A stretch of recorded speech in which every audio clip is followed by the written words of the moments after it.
Olá, meus irmãos e minhas irmãs, mais uma vez nós estamos aqui para aprender mais a palavra de Deus e hoje começa mais um trimestre para a honra e glória ao nosso Deus. Amém. Amém. E o tema unidade em Cristo. Olha que maravilha! Então nós vamos aprender o que é estar unido com Cristo e a consequência de estar unido com Cristo. Amém. Louvado seja Deus! E eu convido você para ajoelhar e falarmos com o nosso Deus.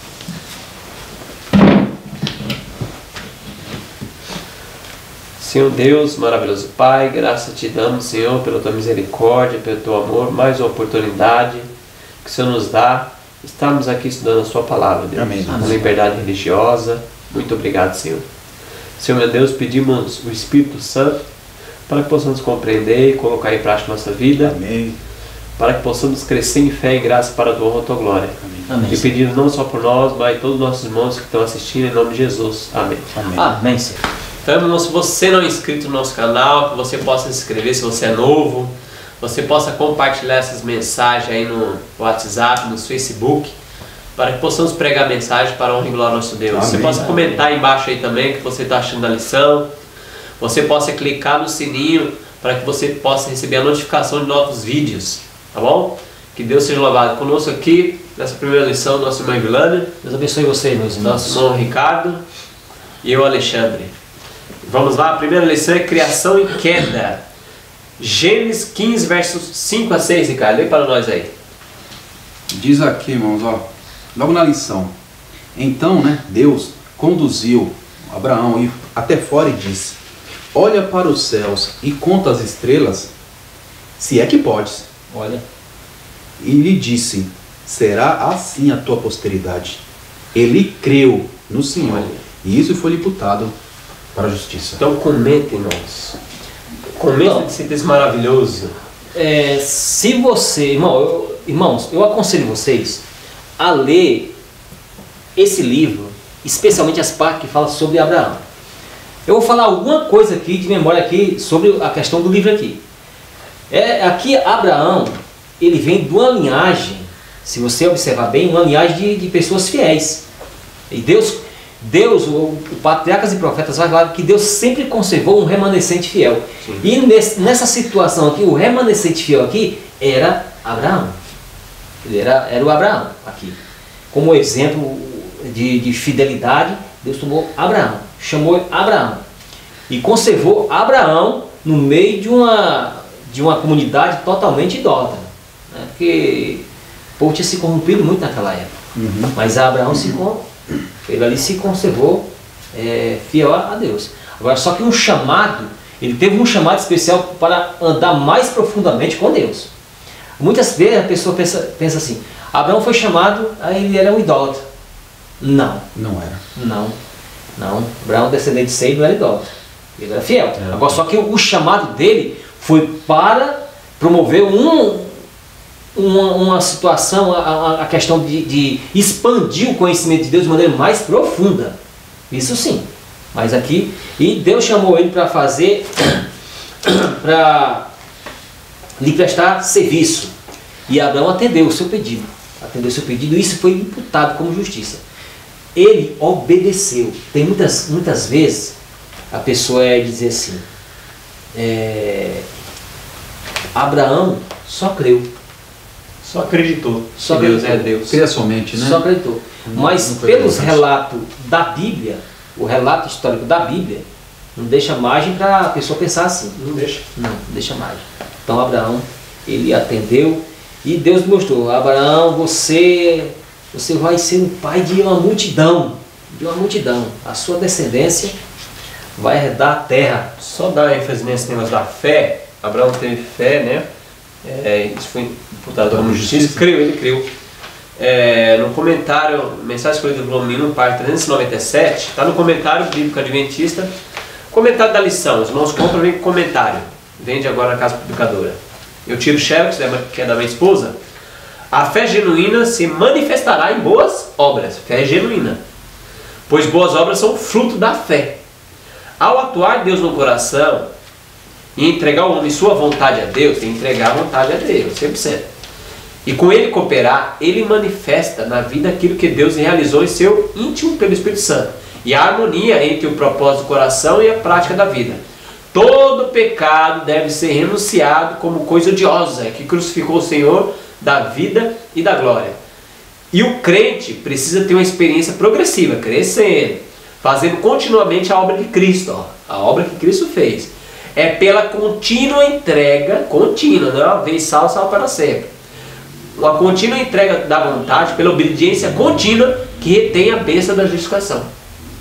Então tem que ter obra contínua e obediência para reter. Porque se você não desobedecer, você perde a justificação. Então, e quem é que quebra aqui, nesse texto aqui, do verso para memorizar, quem é que quebra toda essa situação de dizer eu só creio é o suficiente? O próprio Abraão. Como isso não foi provado? Sim. Foi uma prova, uma atrás da outra. Obras. Uma prova, obediência e através da fé dele, em seguir adiante, ali Deus determinou que ele ia ser um exemplo. Ele falou, você seja um exemplo, Abraão. E ele foi mesmo. E aí nós só somos filhos de Abraão se a gente seguir a mesma linhagem de Abraão, ou obediência. Tem um texto da Bíblia que fala que quem sois de Cristo, você é descendente de Abraão. Aquele que não obedece a Cristo, ele é descendente de outra pessoa. Sim. De Caim. Ele é descendente de Caim.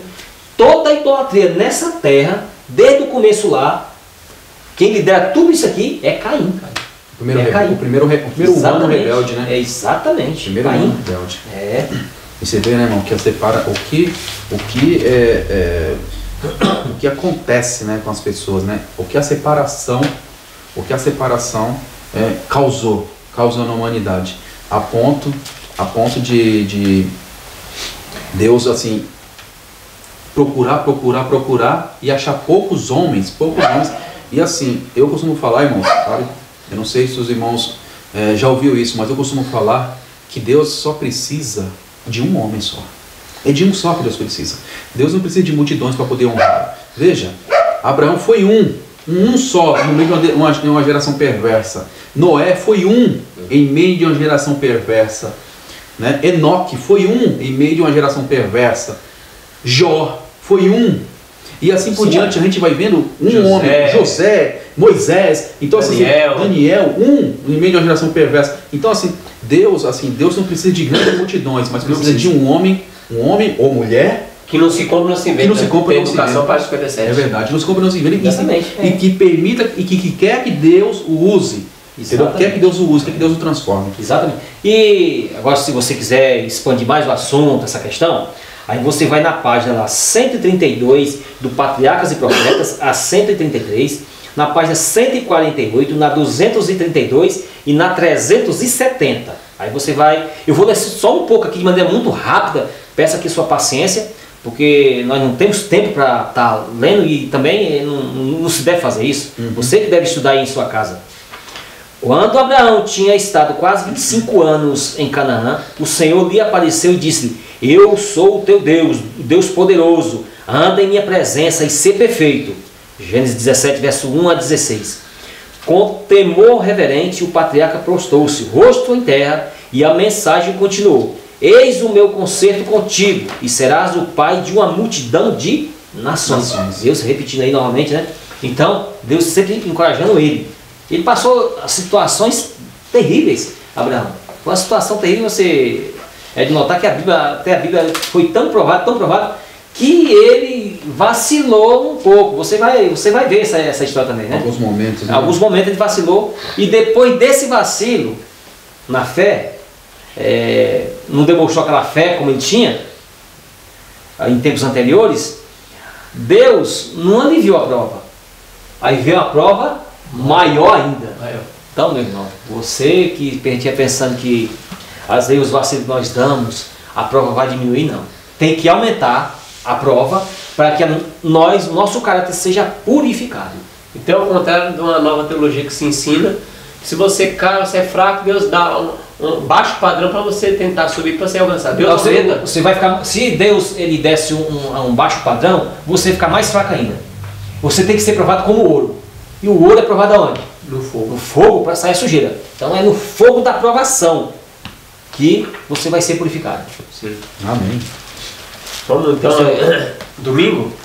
Domingo é o amor com o fundamento da unidade. Vamos ler Gênesis 1, 26 a 27, Ricardo pode ler na King James, 1611. Gênesis capítulo 1, verso 26 a 27. Capítulo 1, verso 26 e verso 27. O verso 26 começa da seguinte maneira: E disse Deus: façamos o homem à nossa imagem, conforme nossa semelhança, e que ele tenha domínio sobre os peixes do mar, sobre as aves do céu, sobre o gado, sobre toda a terra, e sobre toda a coisa rastejante que rasteja sobre a terra. Assim Deus criou o homem em sua própria imagem.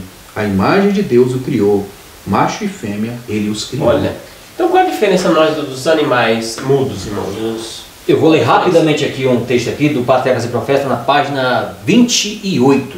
Rapidamente. Não há aqui mistério, não há lugar para a suposição de que o homem evoluiu por meio de morosos graus de desenvolvimento das formas inferiores da vida animal ou vegetal. Tal ensino rebaixa a grande obra do Criador ao nível das concepções estreitas e terrenas do homem. Os homens são tão persistentes em excluir a Deus da soberania do universo que degradam ao homem, degrada a si mesmo, né? Desmentindo a sua origem, no caso, né? E o despojam da dignidade de sua origem. Aí vai falar aqui sobre essa questão dos animais, dessa compreensão, como é, como não é. Você lê a página todinha, mas aqui tem um ponto que ele chega aqui nessa página aqui que diz assim, ó o que diz aqui, ó. Aí vai falar em Lucas 3, verso 38, Adão, filho de Deus, vai falar sobre a origem novamente, né? Ele foi posto como representante de Deus sobre as ordens inferiores de seres. Estes não podem compreender ou reconhecer a soberania de Deus. Todavia foram feitos com capacidade de amar e servir ao homem. Olha, aqui é claro, irmãos. Então, aqui não deixa dúvida. Leia a página com total. Aqui não está dizendo que o animal tem toda a capacidade igual ao homem. Não, não é isso. Não é isso. Mas Deus criou ele com a capacidade de amar e de obedecer ao homem.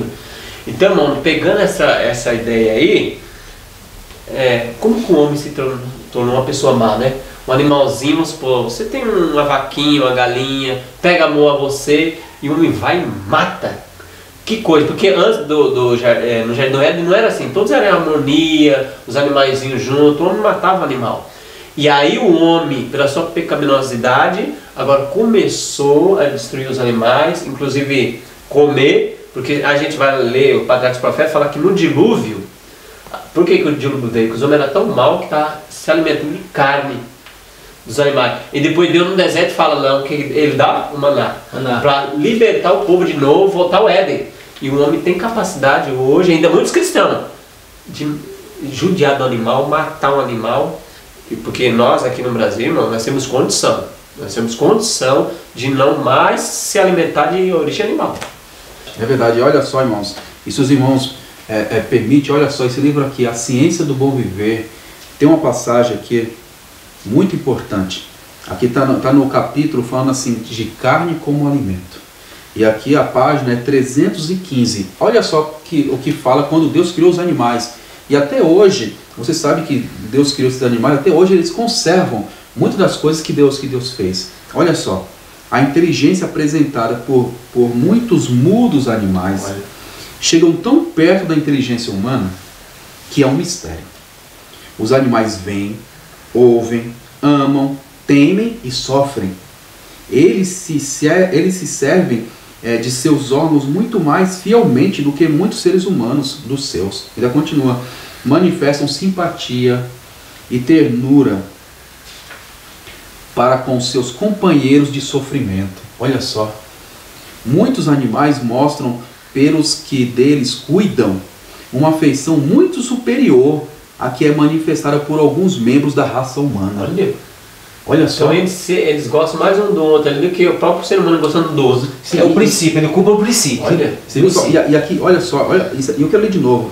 Muitos animais mostram pelos que deles cuidam, ou seja, mostram pelas pessoas que cuidam dele, pelo ser humano, uma afeição muito superior à que é manifestada por alguns membros da raça humana. Misericórdia. Olha só, muitas vezes, né, eles são mais, assim, mostram mais sabedoria, mais o amor de Deus do que nós mesmos. Ainda continua. Criam para com o homem apegos que não se rompem, senão a causa de grande sofrimento da sua parte. Eles continuam sendo fiéis, amigáveis e são amorosos, mesmo o ser humano vira nas costas para ele continua sendo amigo, sendo amoroso. Ainda continua. Que homem, olha, agora é para nós, irmãos, agora é para nós. Depois de tudo isso aqui, que homem dotado de um coração humano, havendo já cuidado de animais domésticos. Nesse caso a gente pode colocar cachorro, gato, né? Os animais de estimação. Ainda continua. Poderia fitá-los nos olhos, tão cheios de confiança e afeição, eles confiando em você, certo? E entregá-los voluntariamente à faca do açougueiro. Misericórdia. Ainda continua. Como lhes poderia devorar a carne como um doce bocado? Olha só, gente, e assim, está falando do cachorro, né? Mas a gente sabe que os israelitas, irmãos, os israelitas saindo do Egito, tudo, e Deus quando apresentou para eles todo o sistema de expiação, sacrifício do santuário, eles criavam os gados como animais de estimação. Sim. Eles criavam aqueles cordeiros como animais de estimação. Você não vê um relato bíblico, irmão. Você aí, meu irmão, você não vê um relato bíblico dizendo que o cordeiro, quando o homem levava o cordeiro, fala que aquele cordeiro ficava balançando, ficava agoniado porque não queria ir. Não, ele ia mansamente. Por que ele ia mansamente? Porque ele confiava plenamente naquele homem ou naquela mulher. Ele confiava plenamente, porque ele foi criado desde filhotinho, desde pequenininho, e aquela pessoa sempre cuidou dele. Sempre cuidou dele. Então imagina só, eu fico pensando, sabe, Alexandre? Aí nós sabemos que o homem, chegar diante do sacerdote, ele confessava o seu pecado, colocava a mão sobre a cabeça do próprio animalzinho dele, e aquele animal, né, talvez pense, nossa, o que está acontecendo, né? Ele todo feliz, mas o meu amigo está aqui, Aí o amigo dele vai lá, pega a faca, o punhal e passa no pescoço dele. Ele morre sem entender. Mas por que isso? Mas por quê? Por quê? Então, aí me lembra maldade, entendeu? Assim, por causa da maldade humana. Por causa da maldade humana que inocente teve que morrer. Teve que pagar, né? E isso ainda tinha uma desculpa, né? Porque Deus instituiu isso. E agora, e quando não tinha nenhuma questão do pecado em si, quando as pessoas matavam somente pelo prazer de querer comer a carne do animal. Então, aqui é mencionado que os animais, criação de Deus, muitas das vezes são muito mais inteligentes, representam mais o caráter e o amor de Deus do que muitos de nós. Então, essa questão aqui, ó. Como o texto aqui, ele está falando aqui sobre essa questão da obra da criação, a coroação da obra da criação de Deus, que é o homem, o homem. Mas quando o homem caiu, e o homem que ele se determinar a ir contra Deus diretamente, e prosseguir em rebelião, ele fica, a Sarah White, em um de seus livros, ela fala que fica abaixo do nível dos animais. Então, aqui, irmãos, esse estudo é muito rico de informação. Tem essa questão também do julgamento de Deus em relação ao trato dos seres humanos com os animais. Não é porque os animais estão debaixo de sua ordenança, de sua subjugada a você, que você deve maltratá-lo. De jeito nenhum, muito pelo contrário. Tem que bem tratar os animais. Né? Sim, porque 1 João 4, 7, olha que está escrito aqui 8. Ó.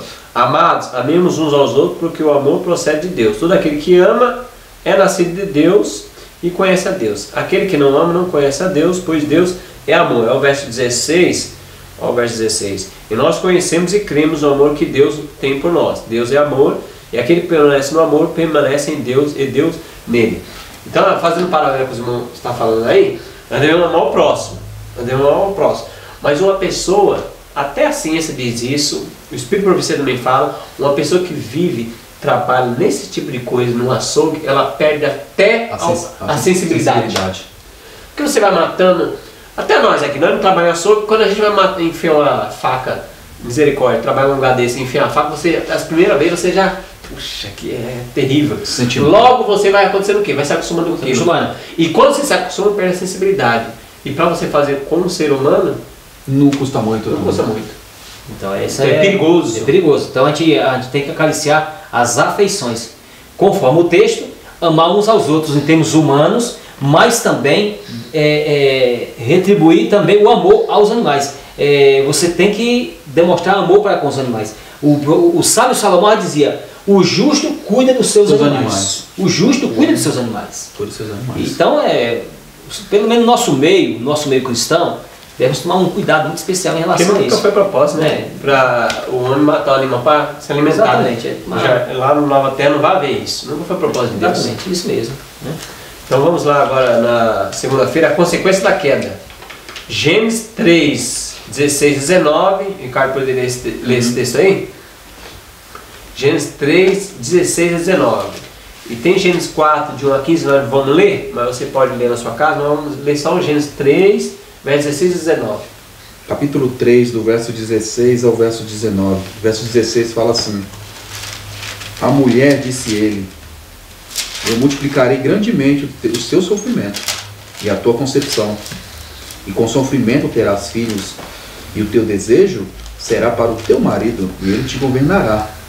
E o verso 17: e a Adão ele disse: porque tu escutaste a voz da tua mulher, e comeste da árvore da qual eu te ordenei, dizendo: tu não comerás dela, amaldiçoada é a terra por tua causa, com sofrimento tu comerás delas todos os dias da tua vida.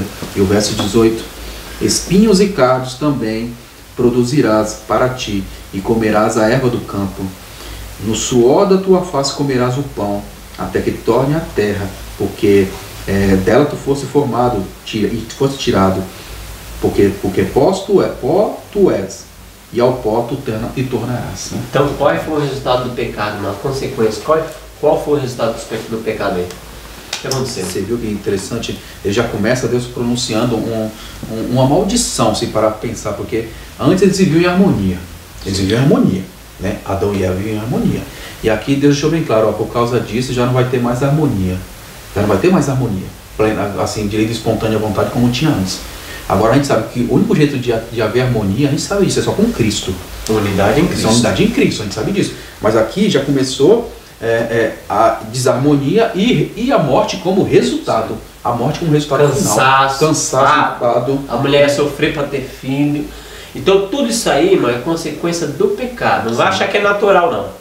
Não é. Matar animal para comer, tudo isso é consequência do pecado. Então Deus quer que a gente faça o quê? Volte para o Éden. O Éden. Casamento estabilizado. Porque nós vamos, capítulo 4, que eu até citei, que nós não lembro, de 1 a 15, vai falar assim, que Caim e Abel. O Evelano pode explicar mais sobre isso? Então, eu não vou ler, mas vou contar algumas coisas a vocês de maneira rápida aqui, mas vou dar algumas paginações para vocês lerem, tá bom?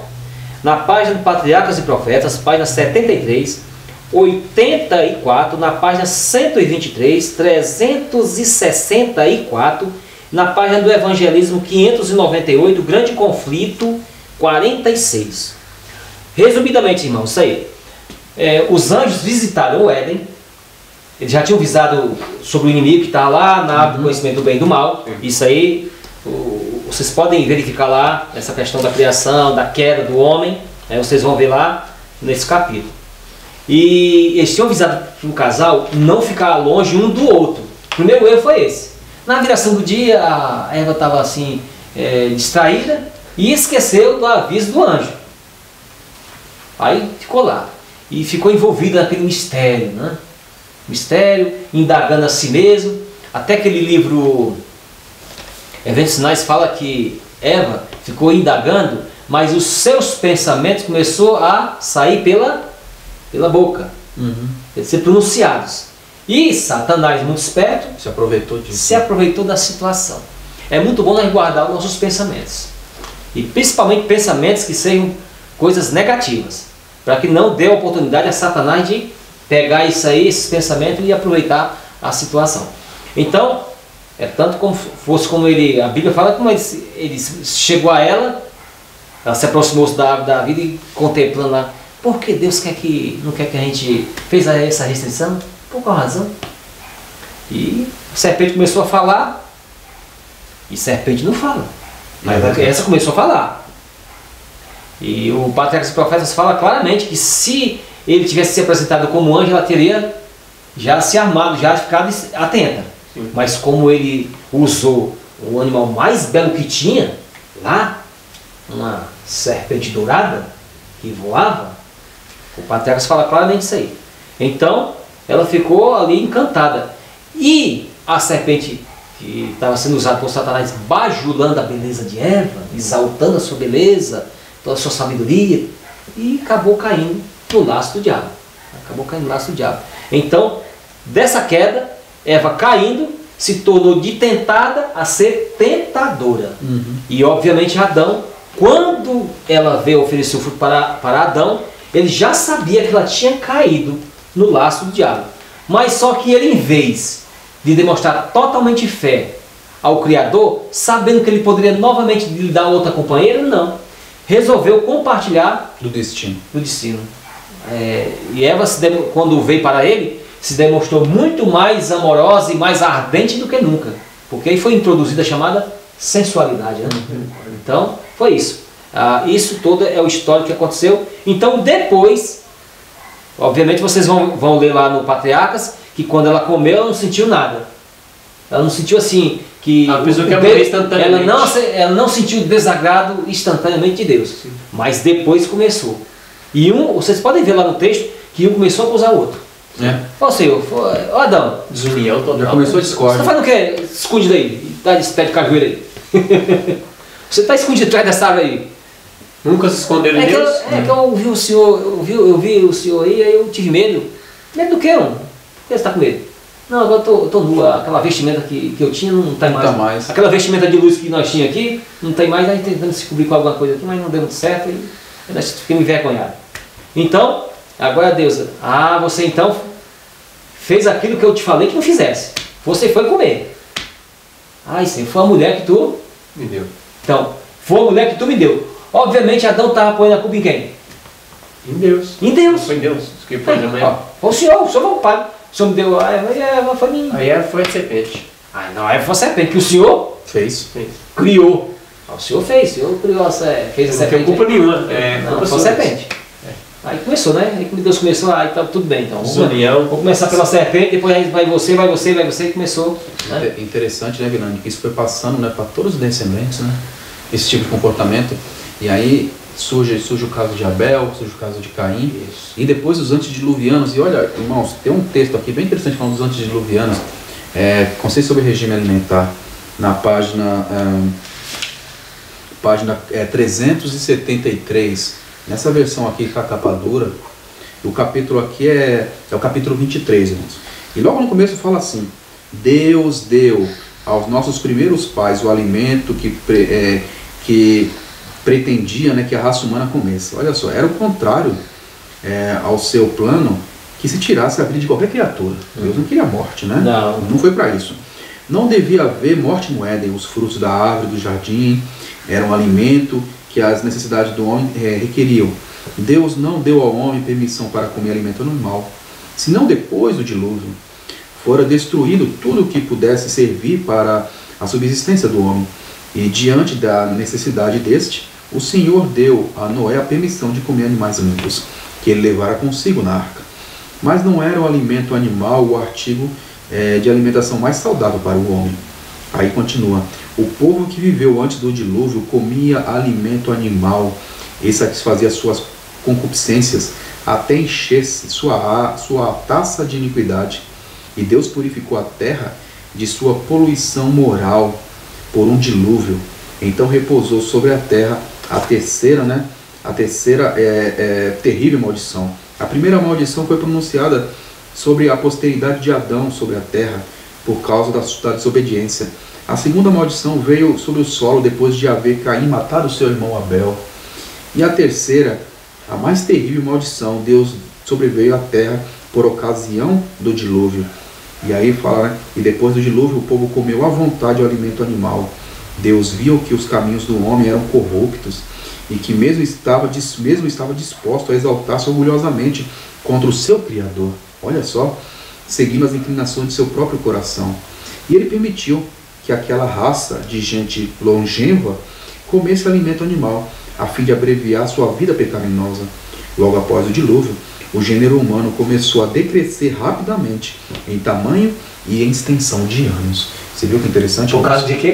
Que esse, ficaram menorzinho e tamanhando, por causa de quê? Isso aí tem os dois fatos. A alimentação animal e tem a misericórdia. Sim. Você já pensou um traficante viver 1000 anos? Misericórdia. Um estuprador? Um Hitler. Um pedófilo? Um Hitler da vida? Ali foi o ato de misericórdia de Deus. A gente tem que entender com isso. O ato de misericórdia. A morte, no caso aí, até a sentença sobre Caim, foi um ato de misericórdia. Sim. Foi um ato, e Deus tolerou muito tempo Caim ainda. Sim. Tolerou muito tempo pelo relato bíblico. Mas, comentando esse texto aqui, ó, fazendo um comentário desse texto aí de Gênesis 4, verso 1 até o 15, leia o Patriarcas, conforme aquelas páginas que eu dei a vocês, e a história de Caim e Abel no Patriarcas, e olha só o que aconteceu. Caim, quando foi oferecer a sua oferta, e você sabe pelo relato bíblico, né? O Caim, você está irado por quê? Aí o anjo foi lá, foi comissionado a falar para ele, tal, e advertiu ele, né? Ó, você toma cuidado. Se você fizer bem, lógico que você será aceito, mas você não desobedeceu a ordem. E Abel foi tentar convencer Caim da misericórdia de Deus, porque Caim estava aborrecendo Deus, porque tinha expulsado os pais do Éden. Não entendia a expulsão de Adão e Eva do Éden como um ato de misericórdia. Não entendia isso. Eles foram lá na porta do Éden oferecer o sacrifício, a oferta lá, foram oferecer a oferta.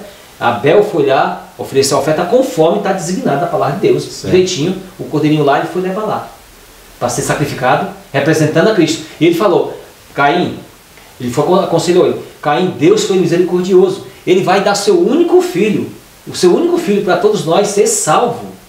Ele vai dar Jesus para nos salvar. Tentou convencer ele e a resposta dele foi irado.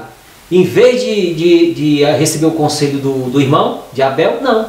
Ele ficou irado e queria que Abel se juntasse a ele, em rebelião contra Deus, contra o governo de Deus.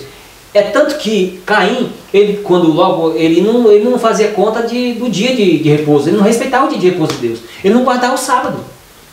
Ele não estava querendo mais guardar o sábado, ele escolheu um dia, ele fundou uma cidade e saiu, foi expulso daquela região, e saiu da casa do pai, abandonou a casa do pai, e foi seguir seu próprio caminho.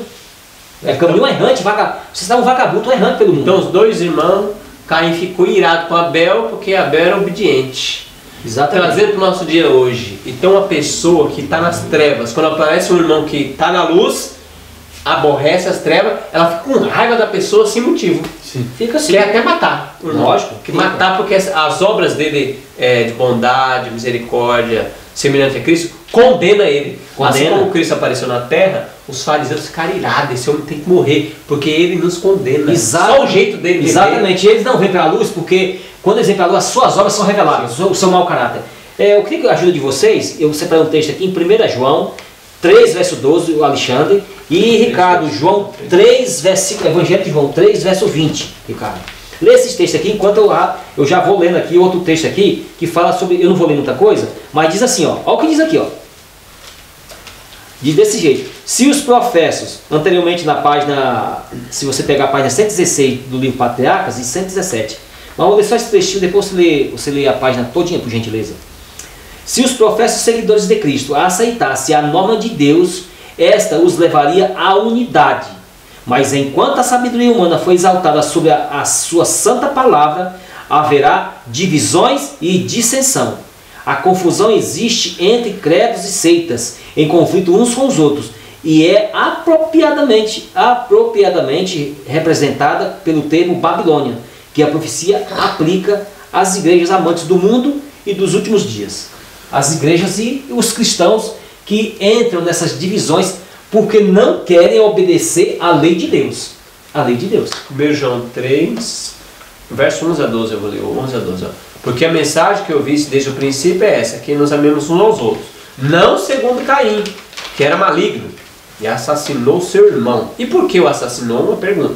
Porque as suas obras eram más e a de seu irmão era justa. Aí, resumidamente. Então, a obra dele era má e a de Abel era justa. Abel guardava o sábado, guardava a lei de Deus, honrar a Deus, e Caim não.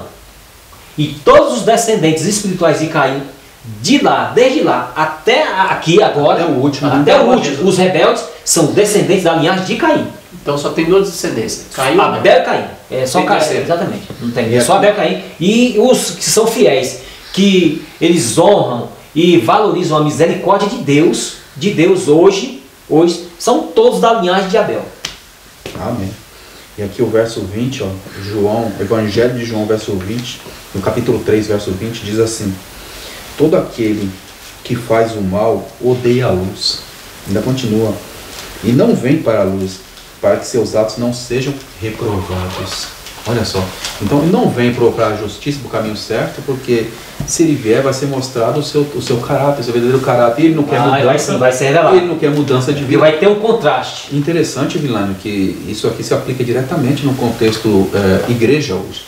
Vocês podem ver, quando sobe um homem ou uma mulher que tem uma mensagem de Deus, a pessoa rebelde que está sentada nos bancos, ele range os dentes, ele fica com raiva. Por quê? Porque aquilo ali vem como setas pegando fogo em seu ser, expõe o seu pecado, a sua vida diante dos outros, entendeu? É o espírito de Caim. E a pessoa, e por incrível que pareça, olha como Deus é maravilhoso. Muitas vezes a pessoa que vai pregar lá nem conhece, nunca viu. Ele vai lá e fala: a palavra de Deus é assim, assim, assim, nós temos que nos enquadrar na palavra de Deus, vamos lá, que Jesus nos ajuda, Jesus nos dá força. E aí ele fala: não gostei desse irmão, não chama mais para pregar não, meu irmão, não chama mais para pregar. Quem foi que chamou ele para pregar? Já espalha cinzana nos outros, né? Ele fala assim: foi você? Falou: e se ele for um líder, e se esse homem ou mulher que não gostou da mensagem for um líder assim, de uma certa influência na igreja, tipo um ancião, um diácono, não sei, ele fala assim: não vamos chamar mais não, quem foi que mandou? Quem foi que chamou? Foi o meu Vilânio que me mandou. Vilânio, não chama esse camarada não. Aí você vai perguntar: mas por quê? Vai, não, tá bom, então, não pega nada do Vilânio não. Já até fica com raiva de você, fica até com raiva de você por causa do espírito de Caim. Em vez de ter um coração humilde, querer se consagrar, pedir: Senhor, tem misericórdia de mim, eu sou falho. Caim igual Davi, né? Me faça. Somente eu pequei. Não veio Natan, você, senhor, eu pequei. Já reconhece, não? É isso mesmo. É verdade. Terça-feira, irmão, agora vamos mais desunião e separação.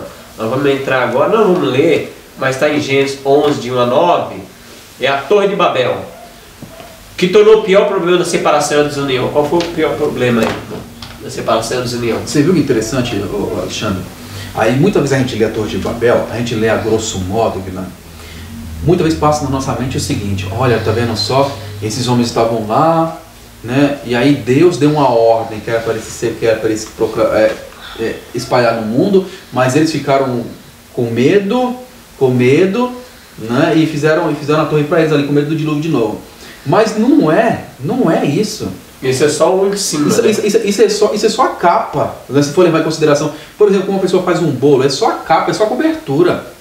Porque ali o negócio era mais profundo. Esses homens se rebelaram contra Deus, eles não queriam saber mais de Deus, esses homens viraram as costas para as coisas de Deus. Então eles viviam em plena rebeldia, a ponto de falar assim: não, nosso nome tem que ser célebre, nosso nome tem que estar destacado nesse mundo. Exatamente. Então ele já bem claro, isso, só nesse comentário, para que todo mundo se lembre da gente. Então isso já é bem claro que esses homens não estavam querendo saber de Deus. E eles eram descendentes de quem? De quem eles eram descendentes? Vamos lá então, vamos contar essa questão da Torre de Babel. Vocês veem que na Bíblia ela fala que quando os filhos de Deus, ele fala essa expressão filhos de Deus, filhos de Sete, os descendentes de Sete. Sim. Né? Os descendentes de Sete. Quando viram as filhas dos homens, os descendentes de Caim. Eles se misturaram em laços matrimoniais, porque anteriormente eles se dividiram. Os descendentes de Caim foi para uma região das planícies, e os de Sete, eles ficaram nas montanhas e eles se dividiram. Essas duas classes, elas manteram distância uma da outra. Mas os descendentes de Sete começou a ver vai lá falar a beleza, da formosura das filhas dos homens, ou dos descendentes de Caim. Então eles se envolveram em laços matrimoniais, aí então começou aquela apostasia. E depois, nessa sequência, eles tinham se envolvido nessa apostasia, mas mesmo assim ainda tinha fiéis. Uma boa parte deles desceu para essa planície de Seneá aqui e falou: olha, vamos fazer aqui uma fábrica de tijolos aqui e vamos construir uma torre, uma cidade-torre, cidade aí, uma gigantesca, alcançar os céus, para nós ter o nosso nome. E que a gente não venha a ser espalhado pela terra, conforme quem falou? Deus falou. Conforme Deus falou. E quando vier outro dilúvio, não venha nos atingir. E Deus já tinha falado que não ia existir outro dilúvio. Ia pôr seu arco. Como foram incrédulos. Foram incrédulos. A Torre de Babel era um símbolo de orgulho, de prepotência humana e também de incredulidade. Sim. De incredulidade. Olha só o que diz aqui, Patriarcas e Profetas. Aqui na página 115, falando a respeito da Torre de Babel. É o capítulo A Torre de Babel. Olha só. Os edificadores de Babel, olha só, tinham alimentado o espírito de murmuração contra Deus. Então, esses homens, os líderes ali, eles já estavam não queriam saber as coisas de Deus. Ainda continua. Em vez de se lembrarem com gratidão da misericórdia de Deus, da sua misericórdia para com Adão e de seu gracioso concerto com Noé, queixaram-se de sua severidade ao expulsar do Éden o primeiro par. Olha só. Ainda continua. E destruiu o mundo por um dilúvio. Entretanto, enquanto murmuravam contra Deus, como sendo arbitrário e severo, estavam a aceitar o governo do mais cruel dos tiranos. Satanás, olha só, estava procurando levar o desdém às ofertas sacrificais que prefiguravam a morte de Cristo, ou seja, até contaminar as ofertas que tipificavam a morte de Cristo. Satanás estava fazendo para zombar mesmo, para escarnecer. Ainda continua. E obscurecendo-se a mente do povo pela idolatria, ele os levou a falsificar essas ofertas. Mudou tudinho. Ainda continua. E a sacrificar seus próprios filhos sobre os altares de seus deuses. A idolatria. Olha só. Desviando-se de Deus, os homens, os atributos divinos de justiça, pureza e amor foram suplantados pela opressão, violência e brutalidade. Então, olha aí. Então, não é... Às vezes a gente lê, né, Vilana? A gente lê por cima assim, a gente pensa, olha só, eles estavam construindo somente a torre. Não. A construção da torre foi só do comportamento deles. E Deus viu que o negócio estava complicado, ele falou assim, então vamos separar isso daí. Por que Deus mandou separar? Porque se você pegar, irmãos, olha só, na mesma página 115, né, deixa eu até abrir aqui de novo, página 115, fala algo que nós temos que refletir. Olha só, os homens de Babel tinham se decidido estabelecer um governo que fosse dependente de Deus.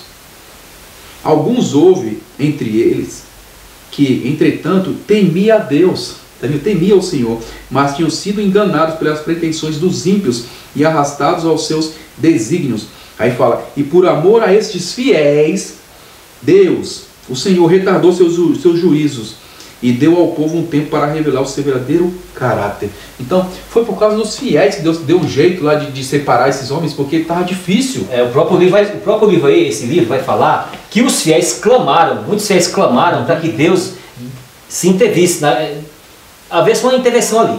Sim. Então foi que Deus, aí lá o texto fala que Deus desceu para ver como é que estava a obra lá, né? Então, Deus, tudo bem, então tá assim então. Aí Deus enviou os mensageiros celestiais para acabar com aquela situação e confundiu as línguas, separou as línguas e eles saíram se espalhando, ficaram irritados um com o outro. O Patriarcas vai falar isso, porque a questão, os que estavam na base embaixo e os que estavam lá em cima, tinha setores da torre que eram estrategicamente montados para o transporte material, porque a distância era muito grande. Então, eles montaram, eles eram muito inteligentes, eles montaram um sistema para levar os materiais.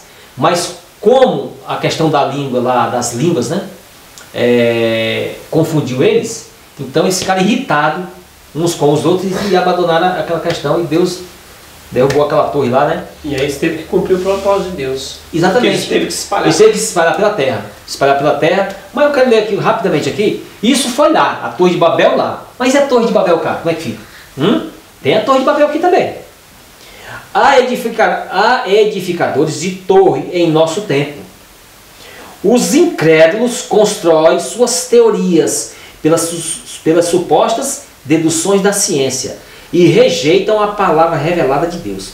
Pretendem dar sentença contra o governo moral de Deus, desprezam sua lei e vangloriam-se da suficiência da razão humana. Então, visto como se não executa logo o juízo sobre a má obra, por isso o coração dos filhos dos homens está inteiramente disposto a praticar o mal. Eclesiastes 8, versículo 11. no professo mundo cristão, muitos se desviam dos claros ensinos da Bíblia e edificam um credo com especulações humanas e fábulas que lhe dão prazer e apontam para a sua torre como um caminho para subir ao céu. Tá. E Deus vem lá e sabe o que Deus vai fazer com essa torrezinha? Vai, ó, desmantela essa torre. Vai acabar com essa torre. Irmão, você que é líder da igreja, pastor da igreja, fica atento. Todos nós aqui, todos nós temos que tomar muito cuidado com essas questões de nós construir torre, de filosofia, de ideias que está contra o que está escrito. Em cima do achismo, né? O achismo, a axiologia. Então, nós temos que tomar cuidado com isso, que Deus vai derrubar a nossa torre. Sim. Vai derrubar essa nossa torre. E nós temos que estar no caminho que Deus mostrou. No caminho de Abel, no caminho de Abraão, no caminho dos fiéis. Amém. Glória a Deus. Então, quarta-feira agora, Abraão, pai do povo de Deus. Hebreus 11, verso 8 a 19, nós vamos ler, mas você pode ler aí. Vamos ler, o Ricardo pode ler Romanos 4, de 1 a 3, e eu vou ler Gálatas 3, 29. O Ricardo vai ler Romanos capítulo 4, eu vou ler qual? Verso 1 a 3. Gálatas 3, 29. Pode ler isso aí, Gálatas 3, 29. Romanos 4, verso 1 ao verso 3, diz assim: Que diremos, pois, que Abraão, nosso pai segundo a carne, encontrou? Ainda continua. Porque se Abraão foi justificado pelas obras, ele tem de que se gloriar, mas não diante de Deus. Porque o que diz a Escritura? Abraão creu em Deus, e isso lhe foi imputado como justiça. Gálatas 3, 29. Gálatas 3, versículo 29. E se sois de Cristo, então sois descendência de Abraão, e herdeiros conforme a promessa. Está vendo aí? A descendência espiritual aí? Então qual é o lema de fé que fala aí para nós? De Abraão. A fé persistente de Abraão em Deus, a obediência, a gente vê a obediência de Abraão, confiou na promessa que Deus fez para ele. Confiou. Não foi rebelde igual não. Caim, igual Caim não. Não foi rebelde. Credo igual o povo também de E aí a gente Babel. vê todo o contexto que, se você for ler o livro Patriarcas e Profetas sobre a questão de Abraão, chamar de Abraão, a história de Abraão, você vai ver lá que Abraão foi provado severamente, mas não ficou ali insistentemente confiando em Deus. Olha, irmãos, a promessa. por isso que eu até falei a princípio, Deus só precisa de um homem. Deus só precisa de um só. Não precisa mais que um. Com um homem, irmãos, de um homem Deus fez uma nação. Deus fez uma nação. Até hoje essa nação está proliferando. De um homem só, Deus fez uma nação de justos. Remanescente. De justos, sim, é nesse caso, os de Abraão. De um homem só, de Abraão, Deus está tirando o fruto até hoje. E os cristãos verdadeiros são descendentes de Abraão. Gálatas 3:29, o irmão leu. Todos são descendentes de Abraão. Todos são fiéis. Só fiéis. Então, irmãos, você vê, ele creu. Aqui, o próprio autor ele fala algo aqui bem interessante. Olha só, eu quero compartilhar aqui. Primeiramente, ele praticou obediência, né? Primeiro, ele creu, ele obedeceu. Aí fala em segundo. Em segundo, ele tinha esperança na promessa de Deus. Ele confiou nas promessas de Deus. E em terceiro, ele acreditou que Deus lhe daria, nesse caso, creio nas promessas de Deus, que Deus lhe daria um filho, né? Em que um dia, né, os seus descendentes seriam tão numerosos como as estrelas. Então ele creu. Embora sendo velho, bem de idade. Ele creu e praticou. Deus vai, ele foi. Olha só, Deus chega no homem e fala assim: então, Abraão, sai do meio da sua parentela, vai para uma terra que eu vou te mostrar ainda. Vou te mostrar ainda. Você vai andando por aí, eu vou te mostrando. Tá bom, vou embora. Ele sabia com quem estava falando com ele. Ele não era uma coisa nova para Abraão saber de Deus. Ele sabia, Deus falou, então eu vou. Pegou suas coisas, pegou sua esposa, pegou tudo que era teu, e aí ele aproveitou e levou o sobrinho junto com ele. A fazenda, o sobrinho, e teve uma multidão de gente que foi com ele, que creu no Deus de Abraão. E ele andou andando errante na terra, se levar em consideração. Mas ele não estava errante, porque Deus estava guiando ele no caminho, não é verdade? E segundo Crônicas 20, verso 7, fala que Abraão era amigo de Deus. Amigo de Deus. Isaías 41, verso 8, você pode ler esse texto também. Sua vida de fé, obediência inabalável e confiança na promessa de Deus o torna um exemplo de como deve ser a vida do cristão hoje. É um exemplo. Sim. Então, irmão, Deus não tem duas balancinhas não, viu? A balança de Abraão foi aqui, a nossa também tem que ser assim. É aqui, ó. Obediência, creu em Deus, obedece. ele deu o melhor, que foi seu filho. Pega o seu melhor, que você ama tanto, o filho da promessa leva para sacrificar. Nós temos que sacrificar hoje o nosso melhor no santuário de Deus. E isso promove unidade. Sim. Tudo que Deus indica em sua palavra para a gente cumprir, ele fala isso para o nosso bem. Quando ele fala, faça isso, Evilânio, é para o meu bem. Quando ele diz, não faça isso, Evilânio, é para o meu bem. Então, se eu tiver humildade suficiente, eu vou atender a voz de Deus. Sim. Sacrificar o eu. Exatamente, sim. Sacrificar o eu, né? Então, aqui, como Abraão é um exemplo, então Abraão, ele é um homem que, aonde ele ia fazer um altar, fazia o culto de manhã e o culto da tarde. O sacrifício da manhã e o sacrifício da tarde, e o equivalente ao culto, né? Então, se a gente estiver obedecendo, como se for nós três aqui estiver obedecendo, nós vamos estar como? Unidos. Agora, se eu e Ricardo estão obedecendo, nós estamos unidos, você não quer obedecer, aí já vai dar uma divergência. Não, não tem como. Isso é impossível. Não tem como a gente amenizar para você. Vamos ficar os três unidos e já desobedecendo. Andará dois se não concordarem? Andou junto o Abel e o Caim? Você viu o que aconteceu? Não teve condições. É o jugo, chamado jugo desigual. Não tem como. E Deus mesmo, a sua palavra, falou: porém, inimizade entre ti e a mulher. Isso. Os que são. Conflito. Exatamente, o grande conflito fala claramente. Isso a Bíblia fala também que os que seguem a Cristo e os que seguem a Satanás são dois grupos, eles não tem como. Um apóstata só encontra paz quando encontra outra apóstata. Está no grande conflito na página, se não me engano, 505 ou 506. Né, menciona isso, fala que uma pessoa da apostasia ele só encontra paz, só fica feliz quando encontra as pessoas que gostam das ideias dele, que apoiam. A mesma ideologia. Sim. Quinta-feira, irmão, agora vamos ver o povo escolhido de Deus. Continuação. Deuteronômio, capítulo 7, versos 6 a 11. Nós vamos ler, mas por que Deus chamou Israel para ser um povo especial? Abraão, depois Deus chama o povo de Israel. Por que Deus chamou eles? Para quê? Você viu que interessante? A primeira coisa que eu notei foi a promessa que Deus fez para Abraão, para o amigo dele. Não, eu vou para a sua descendência. Ele foi atrás de Israel, porque eram os filhos dele, foi atrás dele. Né? Então a primeira coisa que eu notei foi que Deus foi atrás de Israel.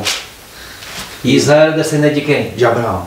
E Abraão descendente de quem? De quem? E esbarra até onde? Lá em Abel. Entendeu? Então Deus chamou primeiramente Israel, porque Deus prometeu. Deus não é homem para que minta. Se ele falou que eu vou atrás dos seus filhos, eu vou atrás dos seus filhos. E Abraão creu nessa promessa, ele confiou, não sabia que ele ia descansar, mas que Deus ia visitar os seus filhos, que Deus ia cuidar dos seus filhos. E Deus foi visitar. Infelizmente, a gente sabe que na história de Israel, a maioria deles, Deus não se agradou deles porque eles foram incrédulos, né? A gente sabe disso.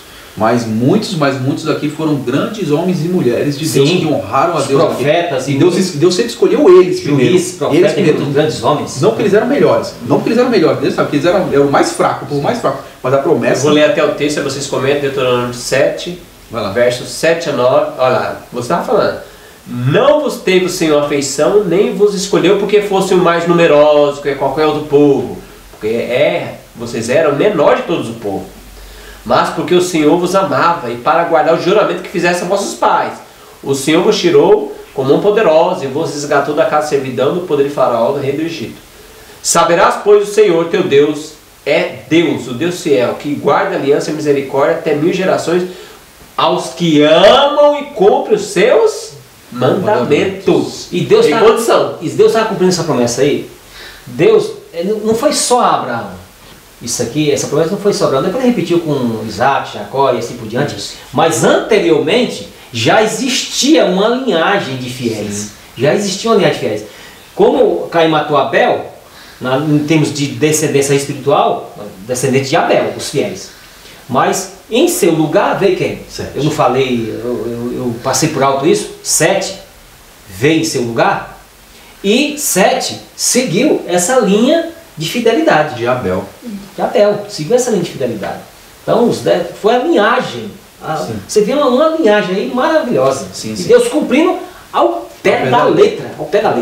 Olha só que coisa fantástica. E aqui, irmãos, tem um texto aqui na própria lição, aqui embaixo, que está em parábola de Jesus, na página 288. Olha só.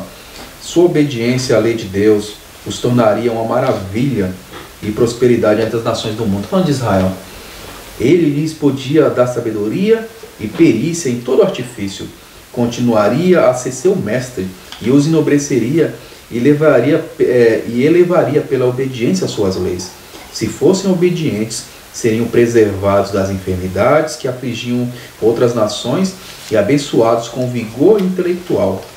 A glória de Deus, sua majestade e poder deveriam ser revelados em toda a sua prosperidade. Ainda continua, deveriam ser um reino de sacerdotes e príncipes. Deus lhes proveu toda a possibilidade de se tornarem a maior nação da terra. A maior nação da terra. Texto lindo. Então, tinha uma condição: se fossem obedientes, seriam preservados da enfermidade que aflige outras nações. Se cumprisse a alimentação que Deus deu, a obediência. A sabedoria de Israel seria a guarda dos mandamentos. Sim. A sabedoria de Israel. Deus ele fala isso claramente, seria a guarda dos mandamentos. E a letra, tudo. Porque a gente O olha os 10 governo mandamentos, dele, o governo. a gente olha os 10 mandamentos, raso. Mas meu irmão, onde é que tá a alimentação aí? Tem até um irmão, misericórdia, ele disse assim: irmão, onde está café na Bíblia? Então eu posso tomar café, não está café na Bíblia. Irmão, que incredulidade! Está lá o texto, bem claro, não matarás. E a gente pensa, não, eu nunca enfim a faca no dente de ninguém, eu não estou matando. Mas a Bíblia fala que nosso corpo é templo do Espírito Santo. Se a gente destruir, Deus destruirá. Então ela está matando. Então o mandamento de Deus é amplo. Exatamente. Amplo. E Jesus vai vir. Não é a letra. E Jesus tem um texto de Apocalipse, Jesus vai vir destruir aqueles que destroem a terra. Isso. Destrói a terra no contexto geral. Então, a gente precisa tomar muito cuidado, irmãos, porque o negócio é sério, né? Muito sério. Olha só, eventos finais. Eventos finais dessa versão aqui, irmãos. Na página aqui é 53, o capítulo falando o seguinte, o capítulo: a Igreja de Deus nos últimos dias. Olha só. Então, vamos só fazer um paralelo aqui, cara. É interessante que o povo de Israel era o povo de Deus para ser portadores de luz para a época dele, né? Aí, vindo para nós hoje, temos que ser mesmo. Tem uma sequência. Tem uma sequência desde lá, do começo até os nossos dias. Tem uma sequência.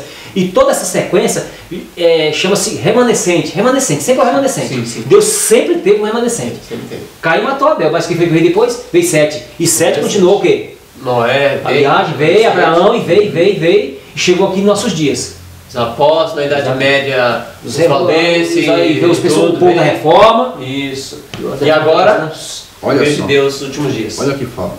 Aqui o subtítulo fala assim: julgados pela luz concedida.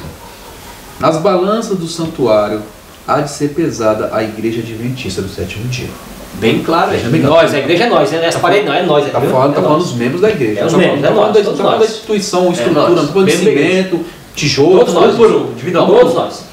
Ela será julgada pelos privilégios e vantagens que tem gozado, que tem aproveitado, que tem usufruído. Exatamente, isso mesmo. Se sua experiência espiritual não corresponde às vantagens que, a preço infinito, Cristo lhe concedeu, se as bênçãos que lhe foram conferidas não a habilitarem para fazer a obra que lhe foi confiada, sobre ela será pronunciada a sentença, achada em falta. Pela luz que lhe foi concedida, pelas oportunidades dadas, ela será julgada. Parei por aqui, irmãos. Olha só que coisa terrível. Coisa. Então, irmão, eu e você, nós que temos esse conhecimento individual, não é para olhar para o outro, não. O Zezinho, o João. Não. Eu, Alexandre, você julgado, pelo tempo. Bíblia, Espírito e Profecia. Ah, não, mas eu não gosto de ler, eu leio só a Bíblia, eu não vou nem ler Espírito e Profecia, cara, porque senão eu caio nesse texto, eu tenho um conhecimento. Vai falar contra mim, ser julgado. Vai falar contra mim. Irmão, se eu tenho oportunidade de ler e eu não ler, não resta nem sacrifício para mim. Não resta, porque eu tive a oportunidade e eu não quis. Eu estou rejeitando. Mas eu não abri a boca para falar, mas os seus atos já mostraram isso. Você simplesmente não quer ler porque sabe que vai vir falar uma coisa contra o teu pecado. Sim, exatamente. Entendeu? Então, você leu esse texto aí no Eventos Finais, muito claro, muito direto. E a Bíblia, no capítulo de Lucas 12, no capítulo 12 de Lucas, do versículo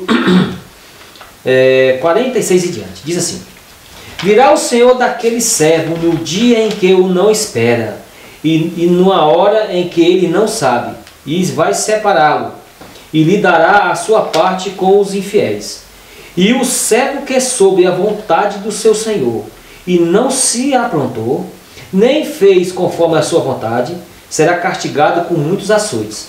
Mas o que não o soube e fez coisas dignas de açoites, com poucos açoites serão castigados. E qualquer que muito foi dado, muito lhe pedirá. E o que muito lhe foi confiado, muito mais lhe pedirá. Então, quem teve mais privilégios, Mas é exigido, né? mais é exigido. Quem teve mais luz do Evangelho, teve mais privilégio, mais oportunidade, será mais exigido. E a igreja Adventista Sétimo Dia tem um privilégio maravilhoso. Foi banhada constantemente de iluminação, de revelação divina. Então nós não temos, eu vejo assim, sabe, irmãos, como um povo, nós não temos desculpa para o pecado, desculpa para poder rejeitar nenhuma mensagem. Não temos desculpa. Não. Porque tudo foi entregue. A desculpa não está dizendo, porque o irmão é duro, o irmão não tem amor. Você viu o pessoal, a desculpa que Satanás coloca na boca das pessoas, aquele irmão não tem amor, eu rejeitei a mensagem porque o irmão não tem amor. Essa é a desculpa que eu vou falar diante de Deus naquele dia no tribunal. É a mesma desculpa que a gente leu de Adão e Eva. Exatamente. Jogando a culpa no outro. Eu fico imaginando, imagina só, diante, assim, a gente sabe que não vai, que vai ser uma coisa extraordinária. Imagina só se Deus chega e fala, então, por que você não fez o que? Aquilo ali. Não, Senhor, porque o irmão Ricardo lá, ele não tinha amor, né? Ele me ofendeu, ele foi muito duro comigo, então eu já achei que não merecia, então não vou. Exatamente. É isso que eu vou falar? Você imagina só, É isso que eu falo? você imagina só os adúlteros naquele dia. Senhor, era muito difícil, foi muito difícil eu ser fiel. Aí Jesus chama aqui, José, vem aqui. Mostra para ele, José, como é que é fiel. Sim. E agora, como é que fica? Nós A todos temos a mesma A fidelidade dele condena os infiéis. E agora? E aí chama Abel condenou Exatamente. Caim. Exatamente. Chama Daniel aí. Mostra aí, Daniel, como é que pode ser fiel. Interessante que em uma situação semelhante, Jesus falou a respeito de Cafarnaum, né? Cafarnaum, se Sodoma apresentasse todos esses sinais que apresentaram, os milagres que eu fiz, né? Eles teriam crido. E por isso, naquele dia, aquela geração vai se levantar e vai condenar vocês. E aí depois ele fala também de Jonas e o pessoal de Nínive. Olha, esse povo se converteu com a pregação do Jonas. Pregação não tinha nada de misericórdia, nada de amor, não tinha explicação nenhuma. Você converte, foi assim, 40 dias, está todo mundo morto. Eu aceito o evangelho. Não, Jesus não falou do evangelho, porque eles nem falaram isso. Jonas nem falou, Jonas queria que morresse. É o evangelho da época, né? O evangelho dele é o seguinte, o evangelho dele é todo mundo morrer. Deus vai matar todo mundo. Os animais, ficou sem comer, os animais. Você só tem 40 dias só, vocês vão tudo morrer, que Deus vai matar tudo, porque vocês são perversos. Acabou. E os homens ficaram assustados, e ele ficou, e ainda diz mais, que ele ficou sentado lá esperando cair fogo do céu para matar todo mundo. Certo? Então, aí Jesus falou o seguinte, aquela geração se converteu com a pregação do Jonas, que não tinha nada demais, além de raiva, de juízo. Porque o Jonas tinha um ressentimento. Era de juízo só, não tinha nada de misericórdia, não estava explicando o que fazer, nada. Esses homens, na ignorância deles, porque Deus deixou bem claro aqui para Jonas, como é que eu vou destruir pessoas que não sabem nem distinguir entre a mão direita e a mão esquerda? Então, se essas pessoas se converterem, Jesus falou, eles vão se levantar e vão condenar vocês. Agora, se aqueles homens vão ser condenados, naquela época, vão ser condenados pelos homens que viveram lá, ou de Nínive, imagine nós. É uma situação que nós temos que pensar. Pegar assim um gancho que você estava falando do texto também, que o povo de Israel era um povo escolhido de Deus, chamar para ser testemunha. Testemunho para a Igreja, volume 9, página 19, olha lá. Ó, qual é a nossa missão? Nós temos que estar unidos nisso aqui, unido. Em sentido especial, foram os adventistas sétimo dia postos no mundo como vigia e portadores de luz. A eles foi confiada a última mensagem de advertência ao mundo a perecer. Sobre eles incide a maravilhosa luz da palavra de Deus. Foram incumbidos de uma obra da mais solene importância, proclamação da primeira, segunda e terceira mensagem angélica. Nenhuma obra há de ter tão grande importância. Não deve eles permitir que nenhuma outra coisa lhe absorva a atenção. A mais solene verdade já confiada aos mortais nos foram dadas para proclamarmos ao mundo. A proclamação dessas verdades deve ser nossa obra. O mundo precisa ser advertido e o povo de Deus deve ser fiel à missão que lhe foi confiada. Não se deve empenhar em especulações nem entrar em empresas comerciais com os incrédulos. Porque isso dificultará realizar a obra que Deus lhe confiou. Então essa é a unidade em Cristo. Na verdade, e nós no sétimo dia pregar as 3 mensagens angélicas. Um exército unido. Pregando isso aqui. Agora, quem está, não vamos pregar isso aqui não, vamos falar outra coisa, está desunido, aí não pode... Está seguindo os caminhos da obra de Caim. Sim. É o descendente espiritual de Caim. É a realidade. Aqui nós não estamos aqui para enrolar ninguém, irmãos. E aqui nós temos que falar a verdade de Deus como realmente é. Clara e direta. A unidade que a lição está pedindo aqui, a unidade que Deus quer aqui, é a unidade em Cristo com toda a sua verdade. Amém. Sim. Essa é a verdadeira unidade. É porque Deus não é ministro de pecado, né? Jesus não é ministro de pecado. Não. Jesus não vai cobertar pecado de ninguém. Não adianta. Ah, não, mas eu gostava disso. Eu sei que você gostava disso, mas eu te dei poder para você ser liberto disso. Exatamente. O Espírito Santo estava aqui constantemente. Isso. Então não vai ter desculpa, né? Temos tudo que Deus nos deu, né? Sexta-feira, um trechinho do último texto aqui para a gente ler e comentar. Orientação da criança, página 535. O sábado e a família foram semelhantemente instituídos no Éden. E no propósito de Deus se acha indissoluvelmente ligado um ao outro. Nesse dia, mais do que em qualquer outro, podemos viver a vida do Éden. Era o plano de Deus que os membros da família se associassem no trabalho, estudo, no culto e recreação, sendo o pai o sacerdote da casa, e pai e mãe os professores e companheiros dos filhos. Isso é unidade, irmão, dentro da casa para espalhar na igreja e no mundo. Exatamente. Sem tapear, não, a modernidade, irmão, é assim mesmo, e não tem problema, corre, ninguém faz culto, e aquela bagunça, o sábado... E os filhos de Deus se misturando com os filhos dos homens. Sim. Sabe, os descendentes de Sete se misturando com os descendentes de Caim. E no final Deus vai ter misericórdia, vai ter todo mundo salvo. Não vai dar certo, não. Isso aí não vai ser divisão, loucura. Igual a Torre de Babel. Você viu que interessante, conforme esse texto aí, Alexandre, a gente vê hoje totalmente o contrário do que Deus falou, certo? De muitas pessoas. Claro, não são todos. A gente sabe que tem pessoas, homens e mulheres fiéis. A gente sabe que tem homens e mulheres fiéis, isso é fato. Aí chegam lá nas quartas-feiras. A quarta-feira, que era chamado culto de oração, é o culto das tragédias. Sabe? A pessoa só fala as lamúrias. Ora para o meu filho saiu da igreja, o meu filho está envolvido com drogas, o meu filho não quer saber mais de Jesus. Mano, mas como ele vai querer saber? Aí você pergunta, para você não ser indelicado, né? Você nem pergunta, né? Às vezes algumas pessoas vão lá e falam, mas irmão, você fazia culto? Não, sabe como é que é? A gente trabalha direto, né, irmão? A gente não tem tempo e tal, né? E aí, não tem tempo. Se você não tem tempo para educar seu filho no caminho de Deus, vai ter outro para educar no caminho do diabo. Então, e aí, isso que acontece mesmo. E aí, nós estamos, que nem Paulo falou, em Efésios, Deus não se deixa escarnecer. Aquilo que o homem planta, isso ele colhe. Que semear vai colher. Que semear vai colher. É um princípio. Não tem lógica nenhuma eu deixar meus filhos largados, abandonados, e esperar que miraculosamente eles sejam homens e mulheres fiéis, firmes, sabe, fervorosos, sendo que eles não tiveram um modelo em casa para copiar. Vocês entenderam? Então, assim, é muito difícil. Pode até ser que a misericórdia de Deus alcance ele depois de tanto sofrimento, essas crianças. Mas a ideia é que eles se percam se você não cuidar. Há uma probabilidade muito grande. Nós, como pais, se determinar a cuidar dos nossos filhos com a palavra de Deus, o culto, tornar o mais atrativo possível, lógico, né? Mas se a gente determinar, há uma probabilidade muito grande dele não abandonar a fé, como se diz. Cria o menino no caminho que ele deve andar, e quando ele ficar velho, não vai se desviar. Exatamente. Então, vamos pedir a misericórdia a Deus, força a Ele, para que a gente possa cumprir esses objetivos. Amém. Louvado seja Deus. Há uma possibilidade das famílias ficar muito felizes nesse aspecto, sim, em termos espirituais, né? Então, irmãos, resumindo aqui, obediência tem união, desobediência é desunião. Que Deus abençoe nós, possamos ser obedientes a Deus, fazer a vontade de Deus. Feche o seu quarto, feche com a sua família, seja unido em Cristo Jesus, e isso vai ser espalhado por mundo, em nome de Jesus. Amém. Vamos ser obedientes à Bíblia e Espírito do Céu. Que Deus possa ajudar você, Deus abençoe a nós, você possa compartilhar essa mensagem com outros irmãos, e juntos nós possamos orar um pelos outros em Cristo Jesus. Amém. Vamos orar. Amém. Vamos orar.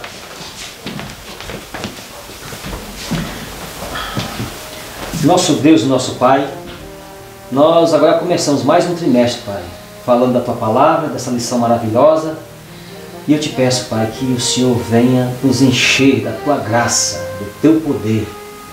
E abrir os nossos olhos, Pai, para que a gente possa contemplar mais e valorizar mais a Tua misericórdia. Amém, Deus. Tanta misericórdia que o Senhor tem assim apresentado para conosco. Eu te peço, Pai, que a gente venha valorizar a Tua verdade. Que a gente venha valorizar mais do que nunca o sacrifício de Jesus, Senhor. Amém, Senhor. O Senhor nos ajude, Pai, a absolver o Teu caráter em nossa vida. Amém, Pai. Através da Tua voz, através da voz do Teu Santo Espírito em nossa consciência. Nos ajude, Pai, a atender os Teus reclamos divinos. Eu te peço, Pai, encarecidamente, que o Senhor venha dar uma bênção toda especial sobre as pessoas que estão assistindo a esse comentário da lição da Escola Sabatina, Pai. Amém. Que isso venha servir para abrir os seus olhos e o seu coração, para que possa ser introduzido em suas vidas, mais do que nunca, o Teu Evangelho, Pai. Amém. Amém. Que cada um possa ser ricamente abençoado com os textos de Tua Palavra e do Teu Santo Espírito, Pai. Amém, Deus.